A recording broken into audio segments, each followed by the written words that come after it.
वंशी विभूषित करात नवनीरदाभात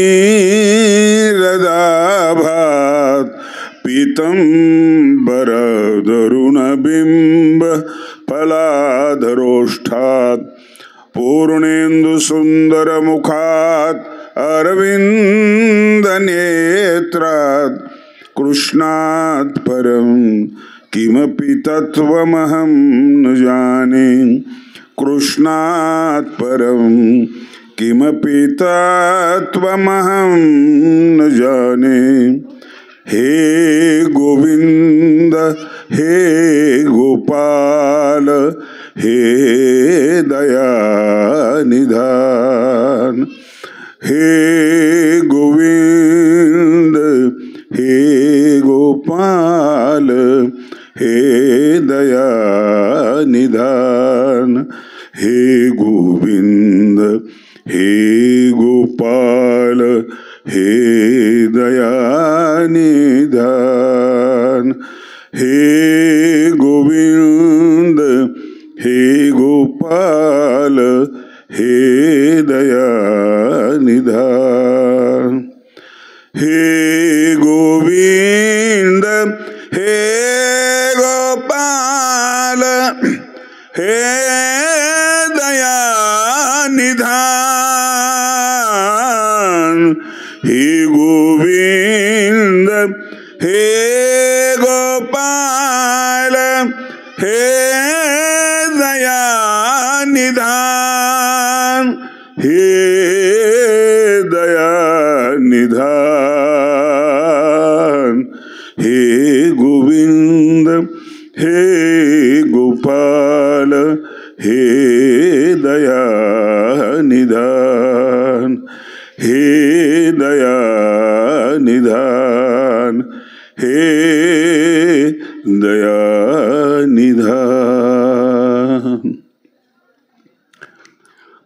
आणि जगाचे सुखोद्देशे जे शरीर वाचा मानसे रहाटणे ऐसे ते अहिंसा। हे ज्ञानेश्वरीतील ओवी आहे। अहिंसा सत्यम अस्तेयम त्या शब्दांपैकी अहिंसा शब्दावर या ठिकाणी बोलतायत की अहिंसा कशाला म्हणतात। भगवान श्री चक्रधर स्वामींनी त्यांच्या सूत्रामध्ये हिंसा हा अधर्म असे एक सूत्र सांगितलेलं आहे। सूत्र ओवीपेक्षा आकाराने छोटं असतं पण प्रकाश तेवढाच असतो त्याच्यामध्ये। सूर्यबिंब बचके एवढा असला तरी त्याचा प्रकाश तेवढा नाही राहत असं हे सूत्र आहे। आणि त्याला आणखी एक जोडलेलं आहे चहुयोगी हिंसा अधर्म असं चक्रधरांचं सूत्र आहे। धर्माची विविध रूप सांगितलेले आहेत। धर्माची व्याख्या खूप झालेल्या आहेत। यात धार्यते येतात धर्म। ध्रुव धातूपासून धर्म शब्द बनलेला आहे। ध्रुव धारयते पोषयती इति धर्म। जे धारण केलं जातं ते पोषण करतं तुमचं त्याला धर्म असं म्हणतात। मग त्याच्यामध्ये तुमचा आहार आहे। धार्मिक आहार म्हणजे काय तुमच्या आरोग्याला कुठेही ते धोक्यात आणणार नाही या आहाराला धार्मिक आहार म्हणतात। धार्मिक विहार धार्मिक विचार असा विचार आहे की तो तुमचा परिपोष करेल। वाचे बरवे रसिकत्व रसिकत्वी याच्यामध्ये जे आहे ना ही वाचा जी आहे ना कुठं ढाळायची आपल्याला। रसिकत्वी परतत्व स्पर्श परतत्व स्पर्श झाला पाहिजे। स्पर्श तर सगळीकडेच होतात पण स्पर्शाचा हेतू वेगळा असतो। तुमच्या शब्दाचा स्पर्श आहे, तुमच्या आवाजाचा स्पर्श आहे, तुमच्या त्वचेचा स्पर्श आहे। जो स्पर्श तुम्हाला पोषक आहे। ज्या रेड्याला स्पर्श केल्यानंतर ते वेदमंत्र म्हणायला लागलं असा स्पर्श. रेडा नावाचा आडनावाचा माणूस होता. ही पळापळ कशाला करताय तुम्ही? रेडा म्हणजे रेडाच, त्याला स्पर्श झालं. आता युट्यूबला बघताय तुम्ही की कावळा बोलतोय. पूर्वी कधी कावळा बोलला नाही, आता कावळा बोलायला लागला. मग रेडा बोलला याच्यामध्ये नवल काय? ती स्पर्शाची जादू आहे. हा शब्दाशिवाय असलेला संवाद आहे, तो संचार आहे. तो स्पर्शामधून होतो संचार. तुम्ही एकमेकाला ज्यावेळेस आलिंगन देता ना, संतांना आलिंगन देतात, त्यावेळेस तुम्ही कसे भावविभोर होत असता. एक एक केस तुमचा रोमांच उभा राहिलेला असतो. हा आनंद तुमच्या आत्म्याला झालेला असतो, तुमच्या इंद्रियांना झालेला असतो, त्यासोबत तुमच्या अंगावरच्या केसांना झालेला असतो आणि रोमांच उभे राहतात. हा स्पर्श. आणि म्हणून स्पर्श एक भूक भागवणारी गोष्ट आहे. अन्न येते. स्वामींनी कोंबडीचं उदाहरण दिलेलं की कोंबडी असते, ती अंड्यावर बसते. कोंबडीला स्तन नसतात, दूध नसतात, आणि अंड्यामध्ये तिचे बाळ असतात. ते कशानं वाढतात? दूध तर नाही त्यांना. तुमचे बाळ दुधानं वाढतात. आई पाजत असले ठीक नाही, मग बाटलीतून दूध मिळते त्यांना वाढतात. कोंबडीचे पिल्ले कशानं वाढतात? बरं वाढत नाही का? त्यांच्यामध्ये ताकद येते आणि ते अंड्याला टोचणे मारून अंड्याला फोडतात. ही ताकद कुठून आलेली आहे? अन्न तर खात नाही, दूधही पित नाही, ताकद कुठून आली? ती एक स्पर्शाची ताकद आहे. दृष्टीची एक अशीच ताकद आहे, अंतःकरणाची एक अशीच ताकद आहे. 2-4 दृष्टांत स्वामींनी एकदा सांगितलेले. कासवी, कोंबडी, मासुळी, 2-4 दृष्टांत एकदा सांगितलेले आहेत. हा तो स्पर्श महत्वाचा आहे. डोळे महत्वाचे आहेत, कान महत्वाचे आहे.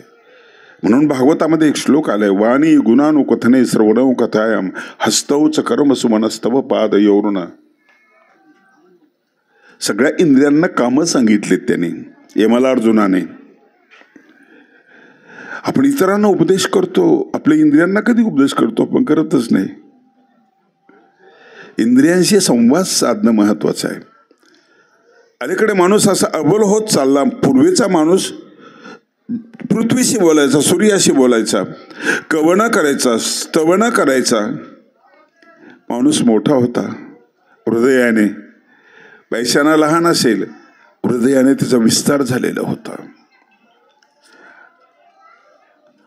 म्हणून बुडती हे जण आपल्याला काय करायचं असा नाही विचार केला त्यांनी. बुडू दे ना, मरू दे ना, ही आपली भाषा आहे. आपला त्यांचा काय संबंध आहे? बुडता पण न देखावे डोळा. हे डोळे महत्वाचे आहेत. आमच्याकडे डोळे आहेत, आमच्याकडे चष्मे आहेत, पण ती दृष्टी आमच्याकडे नाहीये.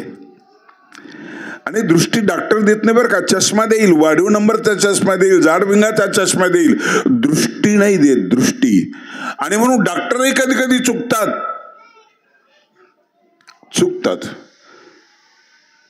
माणूस पण कमी होत चालला असं वाटत नाही का आपल्याला? माणूस डॉक्टर झाला पण माणूस व्हायचा राहिला. माणूस प्राध्यापक झाला पण माणूस व्हायचा राहिला. माणूस मंत्री झाला पण माणूस व्हायचा राहिला. सगळं वाढत चाललं पण ते कमी होत चाललं. तो जिव्हाळा कमी होत चालला आणि मग संवादही कमी होत चालला. जुन्या काळामध्ये भलकडी भलरी म्हणायचे. भलकडी भले भले रे भले रे भलकडी दादा भले रे. शेतामध्ये ज्वारीचं दांड उपटताना इतकं सोपं नाही ते, म्हणून तुम्ही आता कट करायला लागले. ताकद लागते आणि ती ताकद लावायची आणि त्या श्रमाचा लगेच परिहार करायचा. हे आमच्या पूर्वजांना माहिती होतं. एक पुढं म्हणायचा, एक मागा म्हणायचा. ताई येणार येणार भाऊ बिजेला येणार भले भले हो. दुसरं भवन तर छान छान बरं बरं आले पाहिजे. बहीण दोघांची होती, नातं घट्ट होतं. श्रम वाटत नव्हते, श्रम नव्हते वाटत. उपटून पाहणं एखादं ताट, जमिनी मध्ये किती रुतून बसलेलं असतं ते.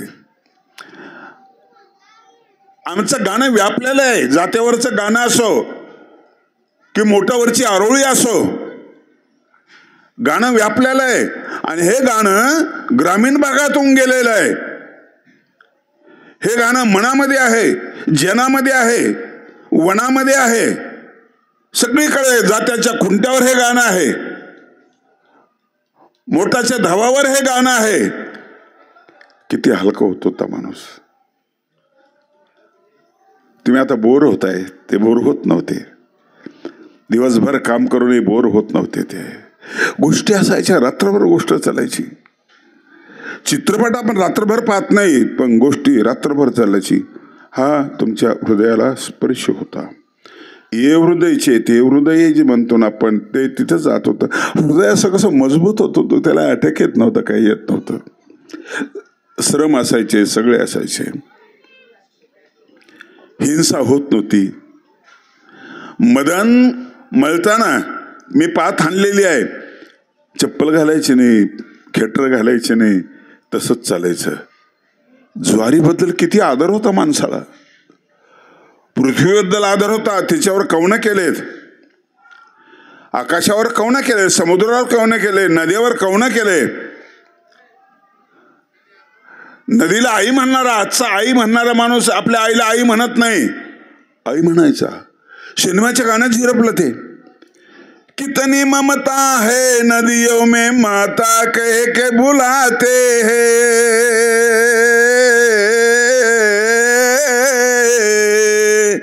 मनोज कुमार गेले आत्ताच, त्यांचं आवडतं गाणं होतं. कितना आदर है इंसानों में पत्थर भी पूजे जाते हैं.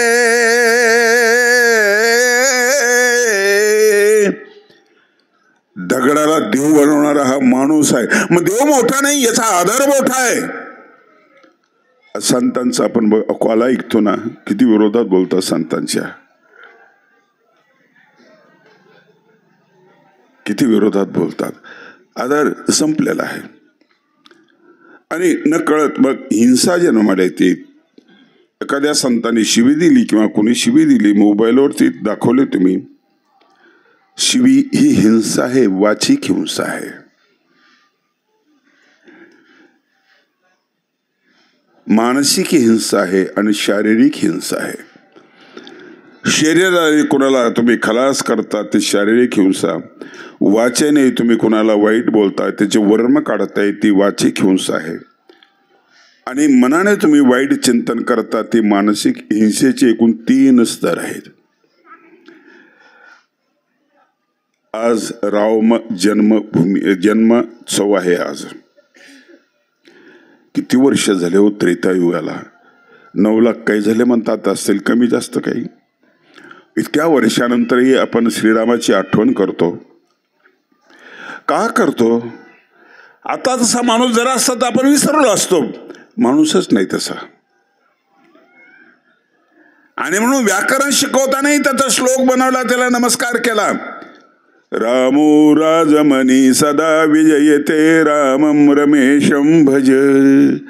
रामेण विहिता निशाचर चमो, रामाय तस्मै नमः. रामात्मास्ति परायणं परतरं, रामस्य दासोऽम्यहं. प्रथमा, द्वितीया, तृतीया, चतुर्थी, पंचमी, षष्ठी सगळे विभक्ती घेतल्या. रामस्य दासोऽहं, रामे चित्तलय सदा विजयतु, भो राम मामुद्धर. इथं मध्ये काही सापडत नाही ना, म्हणून तुम्ही इतक्या लांब गेले. तुम्हाला जंगलात मध्ये कुठंच पाणी सापडत नाही म्हणून तुम्ही खूप लांब जाता ना, तलाव बघता, काहीतरी बघताय. इतक्या लांबच्या माणसाची तुम्ही आठवण का करता? द्वापारातल्या श्रीकृष्णाची आठवण का करता? 5000 वर्षापूर्वीचा. तसं झालाच नाही म्हणून आठवण करतो आपण. श्रीरामाचं व्यक्तिमत्व मी तुम्हाला थोडक्यात सांगतो. आपला वैभव पठाडे आहे ना, की प्रत्येक माणसामध्ये तो कसा असतो. अयोध्येहून निघाल्यानंतर विश्वामित्र सोबत आहेत, लहान लहान मुलं आहेत हे दोघे. बाण छोटे आहेत, धनुष्य छोटा आहे. रस्त्याला विश्वामित्र म्हणतात की रामा, तू लक्ष्मण किती लहान रे, तुम्ही धनुष्यन ते तुमचे छोटे छोटे, तिथं राक्षस असतात मोठमोठे, कसं लढणार? घरून तो काहीच घेतला नाही तू, अयोध्येमधून दशरथाने काही सैन्य दिलेलं काही दिलं नाही, कसं करणार आहे तू? आपल्या मुलाला जर विचारलं असं की तुला घरातून निघावं लागलं, तुला काहीच दिलं नाही बापाने, तर तुम्ही म्हटलं असते की पाहून घेतो बापाची गंमत. तिथं नाही आहे. मनात आलं असतं ना, लोक सगळे एक त्यांच्या बाजूने होते, ते राजे झाले असते, लक्ष्मणाचा सपोर्ट होता, ते राजे झाले असते. पण नाही आहे. घरातून निघायचं तर ती हिंसा मला करायची नाही, वडिलांचं मन मला दुखवायचं नाही. विश्वामित्राला म्हणाले की सैन्य सोबत नाही आपल्या. म्हटलं नाही, मी निर्माण करीन, तिथं निर्माण करीन. इथलं सोबत नसलं तर मी तिथे निर्माण करीन. हा मुलगा रामाचं अनुकरण करणार आहे. पप्पाने काही नाही दिलं तरी जाणार, कपड्यावर जाणार आणि तिथं प्रगती करून पप्पाच्या पायाला नमस्कार करण्यासाठी वापस येणार. कशाला बहाणे बनवताय, मला बापाने काहीच दिलेलं नाहीये, हे शिकायला मिळतं तिथे. विश्वामित्राला विचारलं तिथं लोक कोण आहे तुमच्या आजूबाजूला? म्हटलं लोहार लोक आहे. झाले म्हटलं, माझं शास्त्राचं काम झालं, शस्त्र कसे बनवून घ्यायचे मी बनवून घेतो. बहाणा कुठलाच नाही. हे स्वतःतलं सामर्थ्य, हे व्यक्तिमत्व असं की तुमची ताकद तुम्ही निर्माण करा आणि तुमच्या सामर्थ्यावर तुम्ही कमवा. बापाबद्दल अनादर न ठेवताना कैकेयी बद्दलही अनादर नाही. जेव्हा वनवासातून परत आले, पहिल्यांदा कैकेयीला भेटले, इतक्या स्वच्छ मनाचा माणूस तर पाहिजे ना तुम्हाला. रामभक्त असतील त्यांनी तर म्हणावं, रामभक्त नाही, त्यांनी रामातला हा एक महापुरुष समजून घ्यायला पाहिजे. शस्त्र झाले तयार माझे, माणसं कुठे आहे सैनिक करायला, ते मी जमवतो. भिल्ल लोक, आदिवासी लोक एकत्र केले, त्यांना प्रशिक्षण दिलं. छत्रपती शिवाजी महाराजांच्या जीवनामध्ये कुठेतरी आपल्याला राम दिसतात. मावळे तयार करत असताना दृष्टिकोन तो असेल. कृष्ण कालियवनाच्या पुढे पळाला, इथं गनिमी कावा घेतला असेल. पन्हाळगडाकडे जात असताना गनिमी इतकं जुनं उचललं त्यांनी, इथे चांगला आहे, तो पवित्र आहे, गनिमी कावा घेतला. लढाईला जात असताना दाढीला हात लावला, दाढी थोडी वाढलेली दिसली. अफजल खान दाढी ओढू शकतो, जास्त वाढलेली असेल. शिवा महालला विचारलं, काय कैची सोबत आणली का तू? म्हणे आणली, दाढी कमी कर माझी. संकटाची चाहूल लागतात, जी तयारी आहे ना ती तयारी महत्वाची आहे. त्याला दाढी करायला लावली, बघितली आता हातात येत नाही.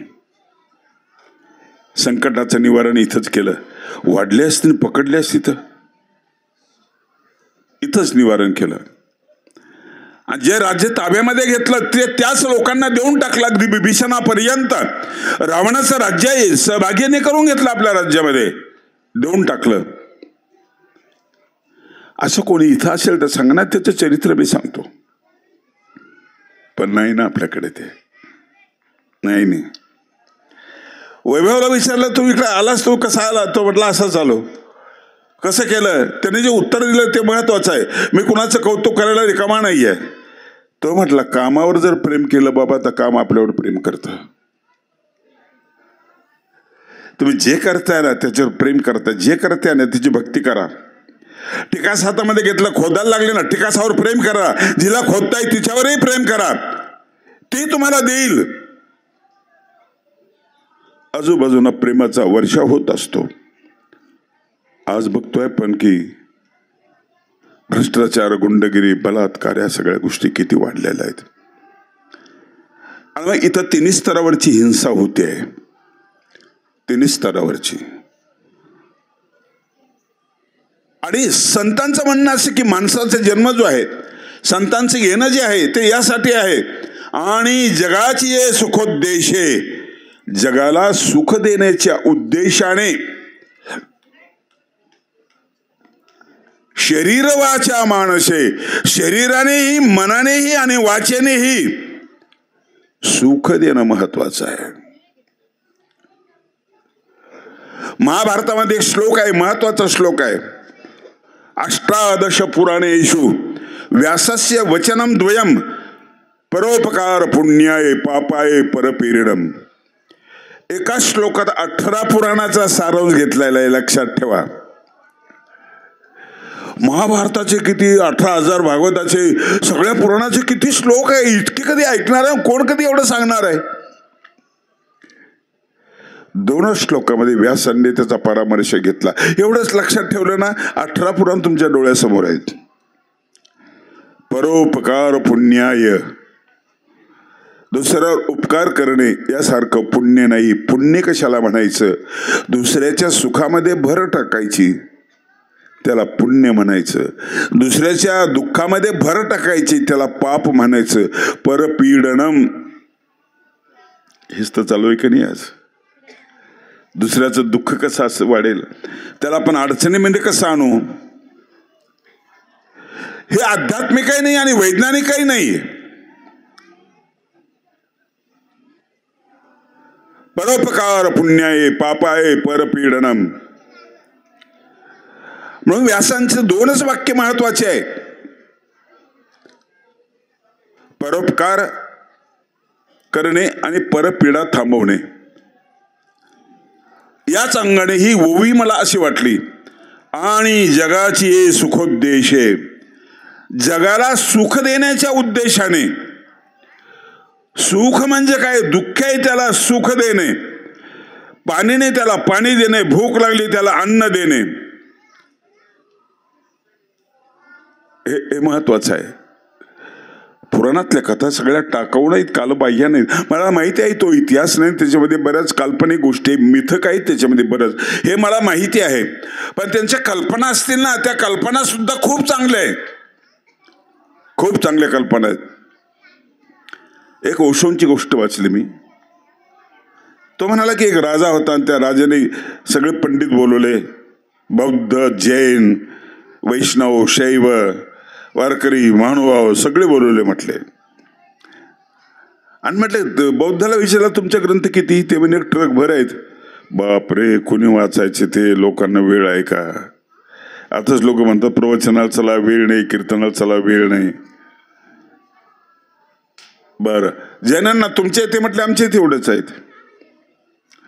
वैदिकांना विचारले त्याने सांगले आमचे 2 ट्रक आहेत. अरे कधी वाचायचं रे? जीवन किती काय, त्याच्यामध्ये किती काळ झालेलं आहे, आयुष्य किती कमी झालेलं आहे. वाचायचं की खायचं? पोट भरू की देव करू, पोट भरू की भक्ती करू, तुकडोजी म्हणतात. नाही म्हटलं हे जमणार नाही. पंडित सगळे पाहत बसले. राजा म्हटला सगळ्या ग्रंथाचं एकच ग्रंथ करून आणा. म्हटले अवघडे, ते द्वैत हे अद्वैत हे अमुक ते तमुक ते नास्तिक 4 वागणं मला माहिती नाही, करून आणा नाही तर फाशी देईन तुम्हाला. घाबरले बसले एक ठिकाणी सगळे. एक ग्रंथ केला बघ त्यांनी, ग्रंथ करून आले. ते टेबलावर ठेवला. म्हटले महाराज हा ग्रंथ आहे. बरं झालं तुम्ही एक ग्रंथ केला. अरे पण हा फार मोठा झाला. म्हटलं सगळ्या धर्माचे पंथाचे विचार याच्यामध्ये आलेले आहेत. नाही पण तरी मोठाच झाला. म्हटले असं करा, एकच पान करा फक्त सगळ्या ग्रंथाचं सारी असं एकच पान करा. कसं करता येईल? म्हटलं रामायण एका श्लोकात आलंय ना, भागवत एका श्लोकामध्ये आलंय ना, आदौ देवकी देव गर्भजनम गोपी गृहे वर्धनम. शेतकरी धान्य नेतो ट्रकने, मुंड्यामध्ये विकतो, पैसे घेतो, पिशवीमध्ये घेतो का नाही? ट्रकभर वजन थोडंच येतं पैशाचं. तिथून जातो सोनारच दुकानामध्ये जातो, सोनं घेतो 2-3 तोळे. आला ना ट्रक, त्याच्यामध्ये वजन कमी झालं पण मूल्य तेवढंच आहे की नाही? म्हणे बरोबर आहे, तसं तुम्ही करा. पंडित बसले सगळे एक ठिकाणी. एक पान तयार करून आणलं, राजा समोर ठेवलं. राजा खुश झाला. म्हटले ठीक केलं, एकच पेज कोणी वाचू शकतं म्हटले. पण शेवटी आणखी राजाने सांगितले की एक पेज तरी मोठं झालं नाही रे, तुम्हाला एका वाक्यात आणता येत नाही का? म्हणलं एका वाक्यामध्ये कसं आणावं, म्हणलं कर्मे शुभ जावा, आलं ना सगळं याच्यामध्ये, एका वाक्यात आलेलं आहे. गीतेच्या एका श्लोकामध्ये येतं, माऊलींच्या एका ओळीमध्ये येतं, नामा म्हणे ग्रंथ श्रेष्ठ ज्ञानदेवी एकत्री ओवी अनुभवावी. एका ओळीमध्ये येतं, एकच ओळी म्हणलं वाचा ना तुम्ही. तुम्हाला वाक्य का तयार करता येत नाही? आणि मग सगळ्या पंडितांना परत एकदा सांगितलं, पंडितांनी ती वाक्य तयार करून आलं. म्हणलं नाही का, ते वाक्य तयार करून राजासमोर ठेवलं. राजाने ते बघितलं, राजा खुश झाला. बोले गर्व आहे मला, तुमच्यासारखे पंडित माझ्या राज्यामध्ये आहेत. एकच वाक्य आहे, त्याच्यात काय म्हणले, त्याच्यात सगळं आहे, सगळं आहे त्याच्यामध्ये. राजाने ते वाचलं वाक्य. आता सांगू की पुढं कधीतरी प्रवचन होईल त्यावेळेला सांगू? आत्ता सांगू? एकच तर वाक्य आहे, काय सांगायचं आता, परत सांगता येईल. माता भगिनींनो, म्हणलं नाही का, ते वाक्य असं आहे, जगात फुकट काहीच भेटत नाही. सगळे ग्रंथ आले याच्यामध्ये. पाप फुकट भेटत नाही, हिंसा करावी लागते. पुण्य फुकट भेटत नाही, भक्ती करावी लागते. जगात फुकट काही, तुमचा पाय मोडतो फुकट मोडत नाही, काहीतरी आगाऊपणा केला. कोर्ट केस चालू आहे, फुकट चालू झालेली नाही आहे, तुम्ही काहीतरी खोडी केलेली आहे, फुकट काहीच भेटत नाही. फुकट मंत्रीपद भेटत नाही, एक तर चांगलं करून भेटतं, नाही तर मग राजकारण करून भेटतं. फुकट काहीच भेटत नाही. मोक्षही फुकट भेटत नाही, नरकही फुकट भेटत नाही. काहीतरी वाईट करावं लागतं, नंतर नरक भेटतो. तुम्हाला धंद्यामध्ये यश आलं, फुकट भेटत नाही, फुकट नाही भेटत. गाडी समृद्धीला कुठेही खराब झाली तर वैभव जातो, ती दुरुस्त कुठल्याही टायमाला बोलवा, वैभव जातो, दुरुस्त करून आणतो. पैसे भेटले पण फुकट नाही भेटले. नुकसान झाली, फुकट होत नाही, काहीतरी चुकलंय आपलं. तुम्हाला प्रत्येकाला बिमारी असेल ना, ती फुकट आलेली नाहीये, ती फुकट आलेली नाही. आहारामध्ये कुठेतरी चूक झालेली आहे, विहारामध्ये चूक झालेली आहे, झोपेमध्ये चूक झालेली आहे. कफ, वात आणि पित्त यांची समानता जी आहे ना, हे तुमच्याकडून भंगलेली आहे. आणि मग तुम्हाला कधी पित्त होतं, कधी वात होतो, कधी कफ होतो, हे सगळं काही होत असतं. जगात फुकट काहीच भेटत नाही, अशी ही ओवी. तुम्हाला फुकट काही भेटत नाही. आणि जगाचे ये सुखोद्देशे, सुख महत्वाचं, खूप खूप. तुम्ही हसले ना, समोरचा माणूस हसून देतो, मिळालं त्याला सुख. तुम्ही चहा पाजू नका, काही जो करू नका, घरी जा त्याच्या, आणि घरी गेल्यानंतर तो जर हसला ना तुमच्याकडे पाहून, तो तुम्ही हसून देता. हसण्यामध्ये काय असतो? आनंद असतो, थोडासा असतो पण असतो. तुमच्याकडे काही नसतानाही तुम्ही देऊ शकता. काहीच नसताना, असल्यावर तर देऊ शकता तुम्ही, पण नसल्यावरही तुम्ही देऊ शकता. शब्द तुमच्याकडे आहे, तुम्ही शब्द देऊ शकता. साच, मवाळ, रसाळ, साच आणि मवाळ, मितोले आणि रसाळ, शब्द जैसे कल्लोळ अमृताचे. असा एखादा शब्द तुम्ही देऊ शकता. शब्दाने माणूस खुश होतो, कवितेने माणूस खुश होतो. वा म्हणतो ना माणूस, वन्स मोर करतो ना माणूस, पुन्हा म्हणा म्हणून. अशी शब्दाची एक ताकद असते. म्हणून आम्हा घरी जाणं शब्दांची चिरत नाही. अरे बाकीचे सोड काही नाही माझ्याकडे. महाराजांनी पाठवलं त्या छत्रपती शिवाजी महाराजांनी, परत केलं तरीही मी श्रीमंत आहे. कसा श्रीमंत आहेस? आम्हा घरी जाणं शब्दांची चिरत नाही, शब्दांचे अस्त्रे. किती सुविधा आहे तुमच्याकडे, किती सुविधा आहे. सगळं जग तुमच्यामध्ये. आणि म्हणून चक्रधर स्वामी सांगतात, तू जगात सगळ्यात श्रीमंत आहेस. जीव सर्वाधिकारी आहेस. तू काहीही होऊ शकतोस, काहीही होऊ शकतोस. तू हाताचे पाय करू शकतो, पायाचे हात करू शकतो. तू हातावर चालू शकतो, पायाचं काम हातावर करू शकतो. बघतो ना आपण सर्कस मध्ये, कुठलीही नोकरीची पात्रता तुझ्यामध्ये आहे.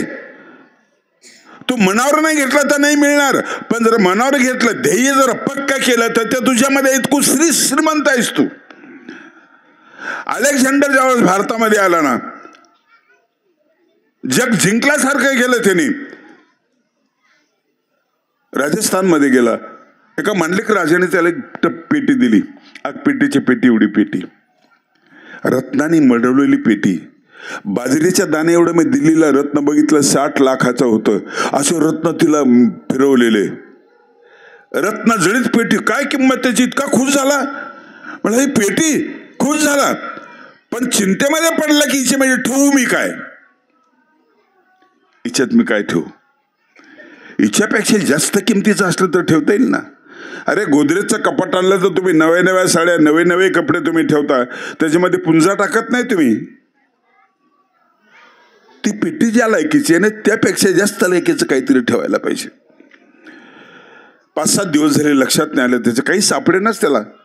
एक दिवशी विचार केला की माझ्या गुरुनी मला एक असं वाक्य लिहून दिलेलं होतं, ते कुठं आहे? गाठोडे शोधले नाही का, गाठोड्यामध्ये ते वाक्य सापडलं. ते वाक्य कसं होतं? ध्येय गाठल्याशिवाय थांबू नकोस, एवढंच वाक्य होतं. यापेक्षा मौल्यवान काय आहे? आपण अर्ध्यात सोडतो म्हणून त्याची किंमत जास्त आहे. काम सुरू करतानाच आपण बंद करतो अडचण आली की, म्हणून त्याचं वाक्य आहे, ते वाक्य महत्वाचं आहे. अर्ध काम झालं तर नाही पेलत म्हणूनही आपण बंद करतो. अर्ध घर झालेलं आहे, खिडक्या झालेल्या आहे, वरचं काम थांबलेलं आहे, थांबू द्या, अडचण आहे, पुढं कधीतरी करू. सोयरेधारीने मदत नाही केली, काही नाही वाटत होतं पण नाही केली, अर्धवट थांबलं, तिथं आपण हारतो. पण ध्येय पूर्ण गाठे म्हणून प्रारंभेचोत्तम गुणान परी इथे जंती. उत्तम गुणाची माणसं प्रारंभ केलेलं काम शेवटपर्यंत नेतात. ते वाक्य त्याने पेटीमध्ये टाकलं. किती पुस्तकं मावतील त्याच्यामध्ये. गीतेचं हेच आहे, ध्येय गाठायचं आहे. अर्जुना, ध्येय गाठल्याशिवाय थांबू नकोस, युद्धस्व, परत परत युद्ध करतो. तो नाही म्हणतो, भगवंत हो म्हणतात. त्याला तयार करतात, एका अध्यायामध्ये तो तयार होतो. शेवटी सगळी गीता ऐकल्यानंतर तो तयार होतो. भाग्य आपलं. मध्येच जर म्हटलं असता करिष्य वचनम तव, सगळी गीता नसती मिळाली आपल्याला. अर्जुनाच्या नकारामध्ये सुद्धा होकार आहे. काही नाही गोष्टी इतक्या महत्वाच्या आहेत बा. कोणी नाही म्हटलं, तुम्हाला नाही म्हणता आलं पाहिजे.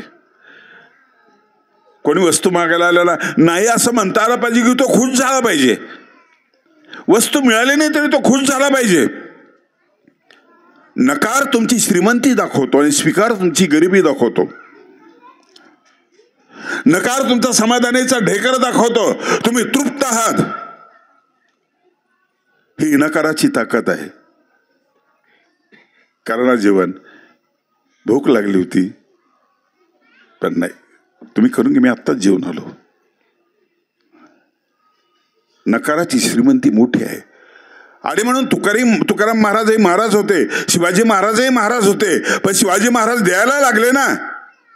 नजर राणा नजरेने सुद्धा त्याच्याकडे बघितला नाही. हा नकार आम्हाला नको आहे.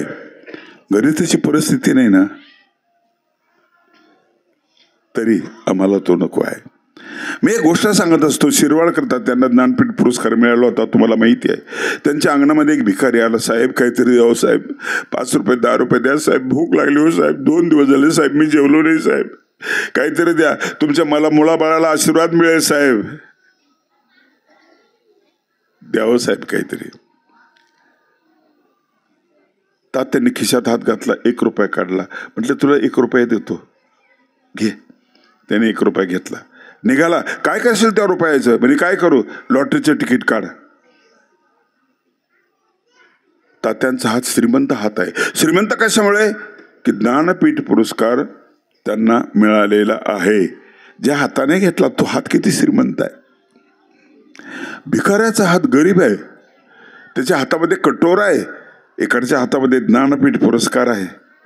दिल्लीमध्ये त्यांना तो दिलेला आहे. एक श्रीमंत आहे, एक गरीब आहे. त्याला तिकीट लागलं, पेपर घेऊन आला, 1 लाखाचं बक्षीस आला समोर. म्हटलं साहेब साहेब पैसे मिळाले, 1 लाख रुपये मिळाले, तुम्ही 1 रुपया दिला ना मला, 1 लाख रुपये मिळाले. अरे बरं झालं, जा मग आता घरी जा, खर्च करते कसे करायचे. नाही साहेब, मला 50,000 रुपये तुम्हाला द्यायचे.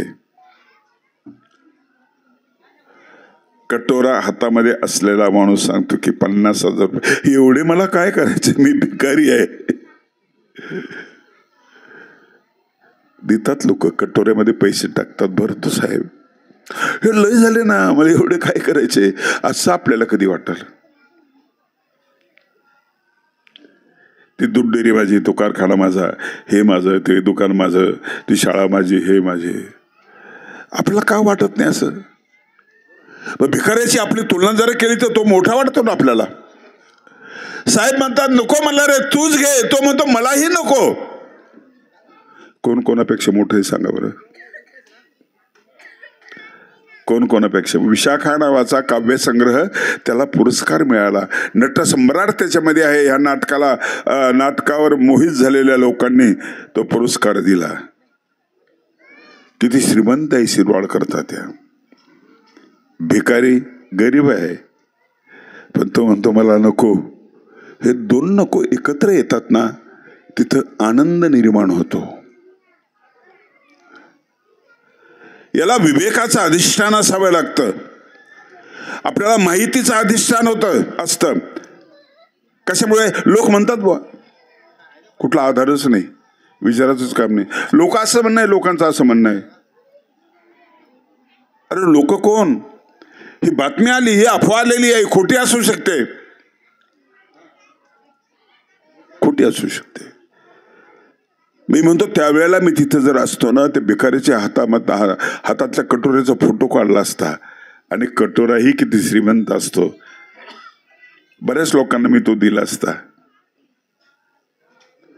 कटोरा श्रीमंत असतो, वेश्या श्रीमंत असते, कानोपात्रा श्रीमंत आहे. तुझ्या श्रीमंतीचं आपण वर्णनच करू शकत नाहीये. आणि म्हणून ही ओवी मला या दिशेने न्यायची आहे. आणि जगाची सुखोद्देश आहे. जगाला सुख मिळेल असं आपल्याला काही करता येईल का?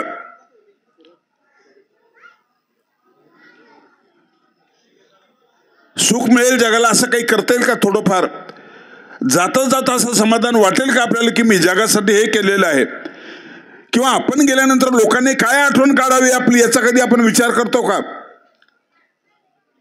त्याने अमुक केलं तमुक केलं असं कुठलं तरी विचारायला पाहिजे. असं कुठला विचार आपण करतो का? जपानच्या जहाजाचं काम, युद्ध नौका होती ती, जहाजाचं काम चालू होतं. एक मुलगा गेला, एकच स्क्रू बळकावला फक्त. शेजारचा माणूस म्हटलं काय करतोस तू? म्हटलं स्क्रू बळकावला. यानं काय होणार आहे? तो म्हटलं जेव्हा माझी विजय नौका जिंकेल ना लढाईमध्ये, त्यावेळेस मला वाटेल तिचा स्क्रू मी बळकावला होता पठ्ठ्याने. एवढं तरी ग्रामपंचायत जे काम करतं तिथं अडथळे तरी नको, थोडा सपोर्ट करता येईल का आपल्याला? सौंदर्य वाढवताय, गावाचं वैभव वाढवतंय, करता येईल का आपल्याला? आपल्या तालुक्यासाठी, आपल्या गावासाठी, आपल्या घरासाठी तरी करता येईल का आपल्याला काही?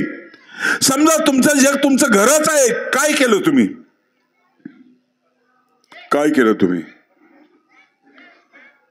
आणि जगाचे अर्थकारण वेगळे. घर जग आहे, तालुका जग आहे, जिल्हा जग आहे, तुम्ही वैयक्तिक सुद्धा जग आहात. तुम्ही तुमच्यासाठी काय केलं?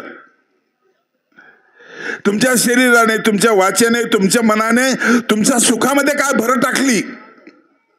जेव्हा तुम्ही एखादा अभंग म्हणताना तुम्हाला सुख वाटताना, तेवढं तरी केलं का तुम्ही?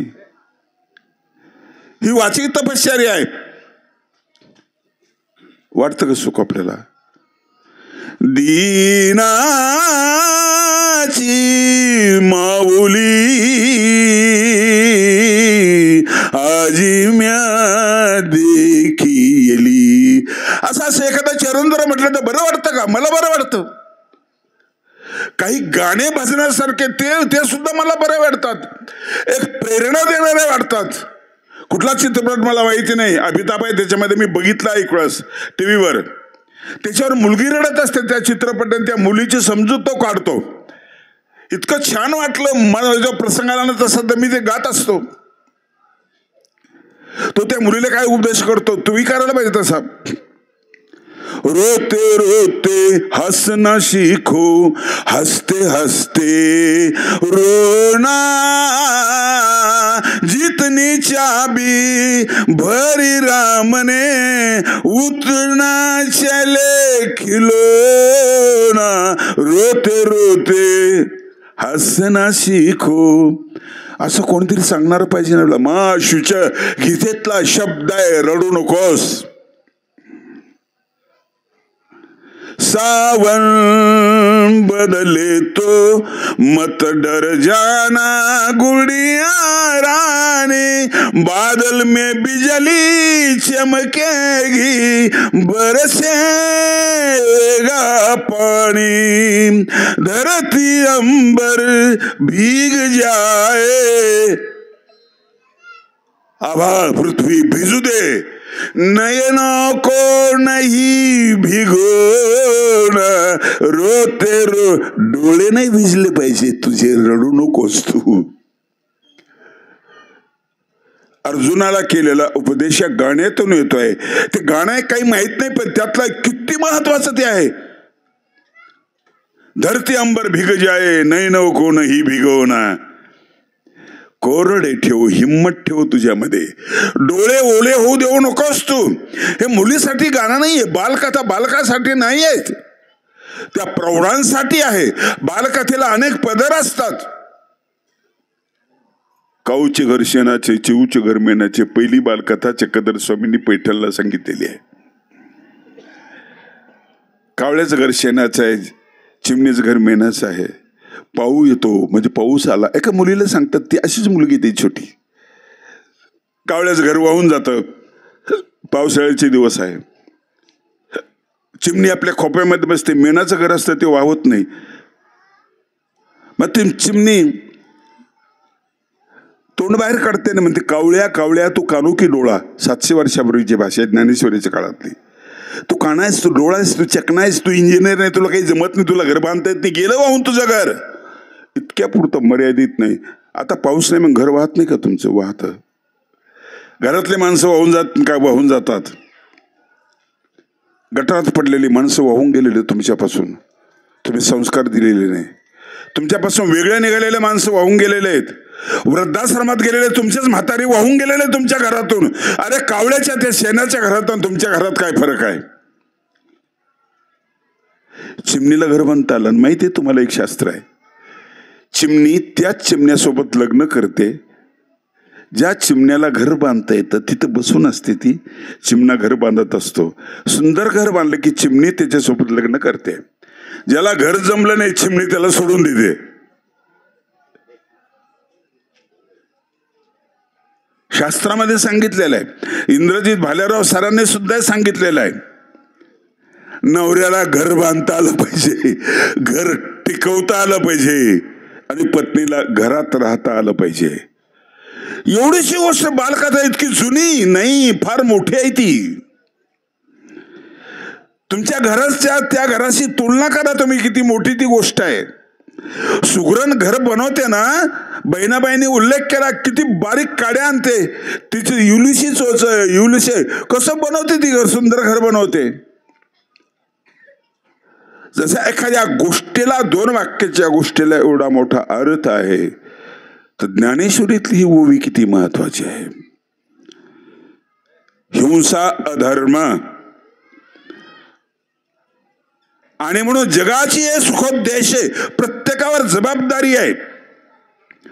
गाईला पाणी पाज, बकरीला चाराने, सगळ्याला ज्या तृप्त आहे त्याला तृप्त कर, अप्राप्त आहे त्याला प्राप्त कर.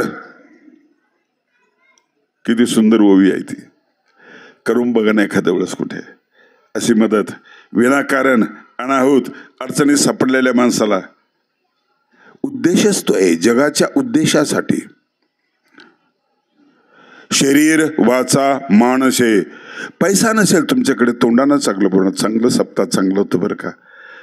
काल लाडगावला सप्ताह झाला, खूप छान झाला. महाराज होते, पोटे महाराज पण होते. अत्यंत सुंदर आणि देखणा सप्ताह झाला. तो तरुणांनी केला. तारुण्य महत्वाचं आहे, तरुण पण जपलं पाहिजे. परवाचा माझा विषय तरुणाचा कृष्ण, फक्त एवढाच विषय. मी बालकृष्ण सोडणारा, गीता सांगणारा कृष्ण सोडणार, फक्त तरुणाचा कृष्ण.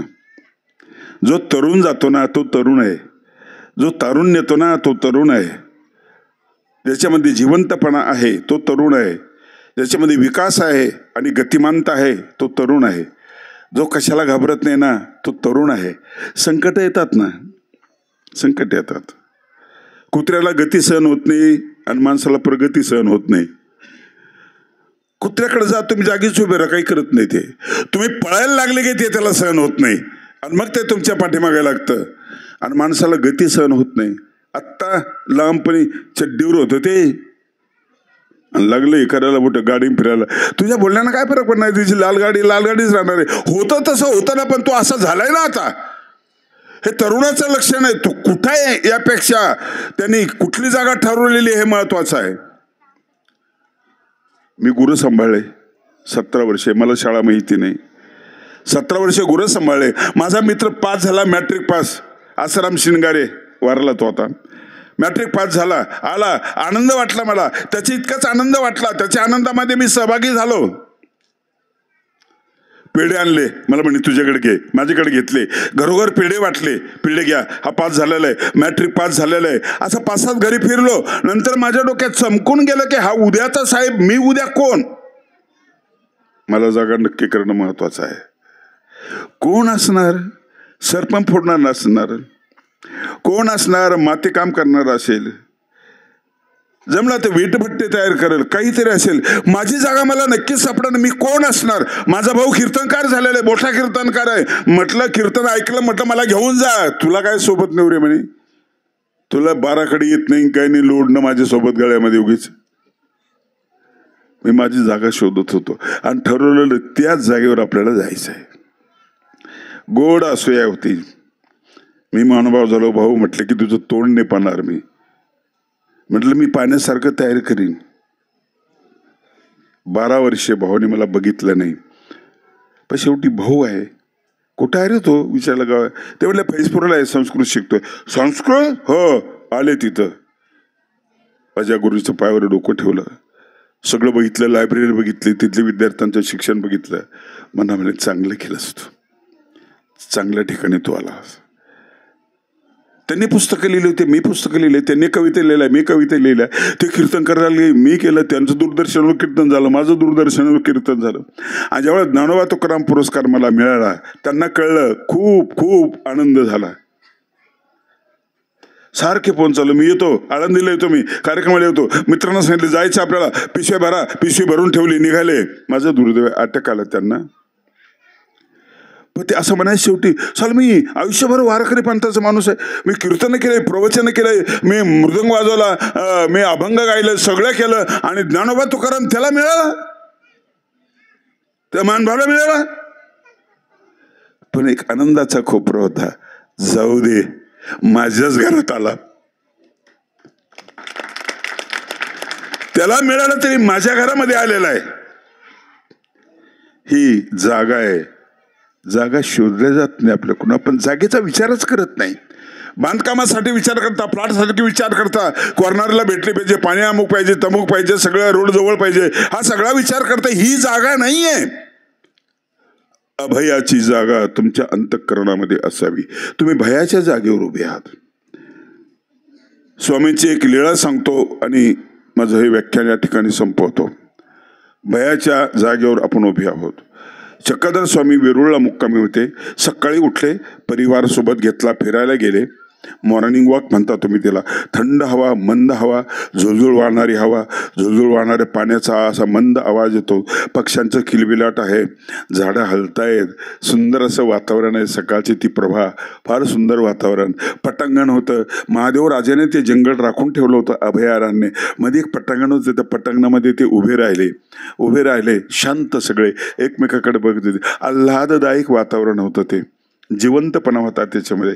आजूबाजूला हिरवं असलं ना तर ते सगळं वाढत असतं. प्रत्येक गवत वाढत असतं, त्याचा एक आनंद तुम्हाला मिळतो. विकसित होत असतं, त्याचा एक आनंद तुम्हाला मिळतो. त्याचं हिरवंपण जे आहे ना हे तुम्हाला मदत करत असतं. आणि जिथं वाळले ना सगळं दुष्काळामध्ये, तिथं तुम्हाला करमत नाही. हिरवं आहे तिथं तुम्हाला करमतं. याचं कारण सगळे जिवंत आहेत, त्याच्यामध्ये तुम्हाला करमतं. अचानक आवाज आला झुडपातून, सळसळ वाजायला लागले. झोपातून येत होतं काहीतरी. काय असेल? लांडगा असेल, कोल्हा असेल, कुत्रा असेल, काय असेल, हत्ती असेल, वाघ असेल, काय असेल, सगळ्यांच्या नजरा तिकडे लागल्या.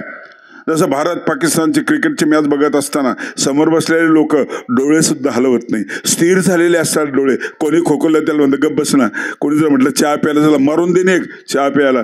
अरे सचिन खेळतोय, शोएब अख्तर कोणी पळत येतोय, बॉल त्याच्यामध्ये स्थिर, सगळी, कोणी कोणाकडे पाहत नाही, अजिबात कोणी कोणाकडे पाहत नाही. असं ते वातावरण असतं, असं ते वातावरण. क्रिकेटचा भारत पाकिस्तानचा खेळ म्हणजे युद्धच आहे. सचिन खेळतोय, उठबासे मारतोय, 2-4 बॅट अशी फिरवतोय, तो तिकडून पळत येतोय, काय होते काय नाही. सगळ्यांचे श्वास थांबलेले असतात, कोणी कोणाकडे लक्ष देत नाही. भारत जिंकतो का पाकिस्तान जिंकतो सगळे बघत असतात. शोएब अख्तर पळत येतो, जोरात पळत येतो आणि बॉलिंग करतो, बॉल मारतो, त्रिफळा उडतो, सचिन आऊट. सगळे थंडगार झालेले असतात, सगळ्यांचा विषय तो असतो. घरमालकाला एवढा राग आलेला असतो, त्याने हातात दगड घेतला, टीव्हीला मारला, फेकून फुटला, पण त्याचा काच उडाला, त्याच्या डोळ्यामध्ये घुसला. तो गेला मुंबईमध्ये डॉक्टरकडे. डॉक्टर म्हणे, मॅडम होती, ते मॅडम म्हणाले की पडले का तुम्ही कुठं? म्हणे नाही. डोळ्यात काच कसं घुसला? घुसला म्हणे असंच. तुम्हाला मारलं कोणी? म्हणे नाही. मग डोळ्यामध्ये काच कसा घुसला तुमच्या? काच घुसलेले डोळ्यामध्ये तुमच्या. ते जाऊ द्या मॅडम म्हणे, ते काढा ना काच, कसलं करता, कसा घुसला सांगा ना मला. म्हणे क्रिकेट पाहत होतो. म्हणे क्रिकेट पाहत असताना सचिन खेळत होता, शोएब अख्तरला त्याने बॉल मारला, सचिन आऊट झाला, मला राग आला आणि मी दगड मारला आणि टीव्ही फोडून टाकला आणि त्याचा कार्ड चुरडा माझ्या डोळ्यामध्ये गेला. ते म्हणे वेडे कुठले, असं कुठं पाहत असतात का? तो म्हणतो, ओ मॅडम, क्रिकेटचं काय इंटरेस्ट आहे, काय मजा आहे तुम्हाला माहिती आहे का? ते म्हणे काय मजा असते? ती म्हटली, मी सचिनची बायको आहे, अंजली तेंडुलकर, हे माझं हॉस्पिटल आहे, तो किती धावा काढतो मला त्याचं देणं घेणं नाहीये. संध्याकाळच्या बातम्यामध्ये मला कळतं, तुम्ही वेड्यासारखं तुम्हाला खेळीमेळीनं पाहता येत नाही. माणसाला बरंच पाहता येत नाही, बरंच ऐकता येत नाही, बरंच दिसत नाही. तुका म्हणे सारे जन हे आंधळे गेले विसरून खऱ्या देवा. एवढे लोक खऱ्या देवाला विसरून गेले. आपुला तर एक देव करुणी घ्यावा, सगळे विसरलेले आहेत. आणि मग तिथं ते आलं ना, तर ते आलं डुक्कर, रान डुक्कर वेगात आलं, दात बाहेर येत असे, ते धडक मारताना चिरतं माणसाला. स्वामींच्या जवळ असं सगळे पळून गेले. लोक कधी बी सारखेच असतात. तुम आगे वळो, हम तुम्हारे पीछे नहीं, हित कशी आडवी ती सांगता येत नाही.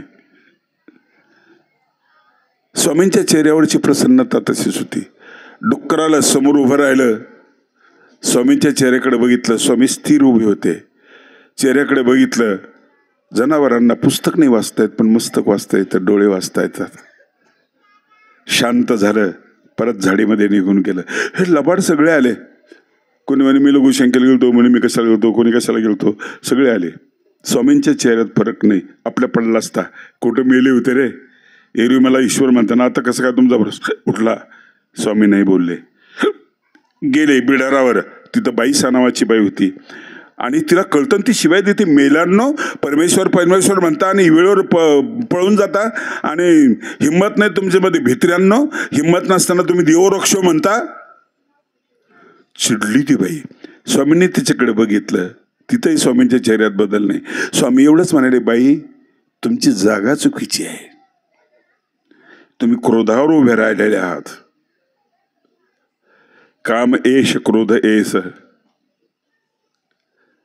अथक्केन प्रयुक्तोयम पापम चरति पुरुष. भगवंत उत्तर देतात, काम आणि क्रोध. बाई तुम्ही चुकीच्या जागेवर उभे आहात म्हणून तुम्ही शिव्या द्यायला लागल्या. बाई ते पळाले, त्यांची चूक नाही, ते भयाच्या जागेवर उभे होते म्हणून ते पळाले. बाई आम्ही स्थिर होतो, आम्ही अभयाच्या जागेवर होतो. तेच तर कृष्ण अर्जुनाला सांगतायत, तू अभयावर राहे रे मनवा, पळतो परतोलाही. हे सूत्र स्वामीने सांगितलं. जो पळाला घाबरू ना, तो परत वापस येऊ शकतो. खचू नका, घाबरून जाऊ नका, आत्महत्या करू नका, नाराज होऊ नका. अमेरिकेचा अब्राहम लिंकन 7 वेळेस पडला, 8व्यांदा उभा राहिला, निवडून आला. खचू नका. सगळ्या जगाला मार्गदर्शक सूत्र आहे. पळे तो परतोला आहे. घसरला पुन्हा चढू शकतोस तू, पुन्हा चढू शकतो. अरुणा नावाची एक मुलगी रेल्वे खाली गेली, दोन्ही पाय तुटले, डॉक्टरने ऑपरेशन केलं, कल्पना दिली तिला, अरुणा तुझे पाय तुटलेले आहेत बरं का, गुडघेपासून तू उभी राहू शकणार नाही. ती म्हणाली डॉक्टर मला एव्हरेस्ट शिखर चढायचंय. कशी चढणार? कृत्रिम पाय बसवले, एव्हरेस्ट शिखर चढली, खाली आली, चढून खाली आली, पळतो परतो आहे. हिम्मत तुमची, तुम्ही त्या जागेवर उभे राहा, अभयाच्या जागेवर तुम्ही उभे राहा, तुम्ही घाबरू नका. आल्यानंतर लोक म्हटलं तुला पायाचं नाही तर तुला नमस्कार कसा करायचा? पायाला नमस्कार करतात ना. ती म्हणाली असते तर काय केलं असतं, चमका निघाले असतं, गोळे उठले असते. मला म्हणाले असे अरुणिमा फिर वापस फिर.